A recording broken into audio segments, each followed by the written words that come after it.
Hello viewers, ইতিহাস পরিবারে আপনাদের সকলকে স্বাগত জানাই। দীর্ঘদিন পর আমাদের রাজ্যে আবার স্কুল সার্ভিস কমিশনের এসএলএসটি পরীক্ষা হতে চলেছে।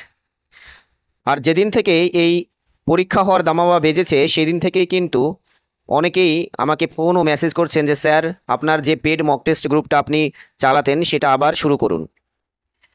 যারা ফোন বা মেসেজ করছেন তাদের উদ্দেশ্যে আমি বলতে চাই যে কেন আমি মক টেস্ট গ্রুপটা এখনও শুরু করছি না বা কেন বন্ধ করেছিলাম।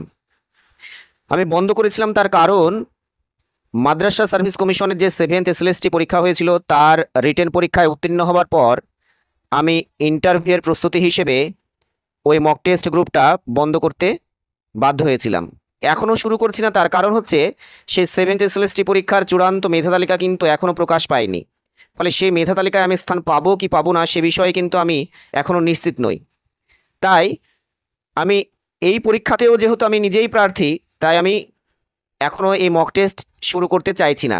কিন্তু অনেকেই আপনারা বা আমার থেকে ছোট যারা তোমরা মেসেজ করেছো বা ফোন করেছো যে স্যার আবার শুরু করুন, এবং আমিও ভেবেছি যেহেতু আমার কাছে লিঙ্ক তৈরি করাই আছে টেলিগ্রামের একদম সম্পূর্ণ সিলেবাসের ওপরে, তাই শুরু করলে দোষ কী।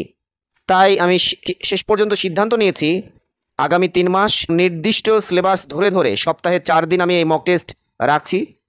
এবং যারা আগে আমার এই পেড গ্রুপে যুক্ত ছিলেন এবং যারা নতুন যুক্ত হতে চান তারা চাইলে অবশ্যই এই পেড গ্রুপে যুক্ত হতে পারেন। এই পেড মক টেস্ট গ্রুপে আমি সপ্তাহে 4 দিন নির্ধারিত সিলেবাস ধরে ধরে মক টেস্ট নেব। তার জন্য আপনাদেরকে মান্থলি মাত্র 100 টাকা পেড করতে হবে। তাই যারা মক টেস্ট গ্রুপে যুক্ত হতে চান বা চাও তারা নিচের দেওয়া হোয়াটসঅ্যাপ নাম্বারে যোগাযোগ করতে পারেন। এর জন্য মাত্র 100 টাকা মান্থলি পেড করতে হবে। ধন্যবাদ।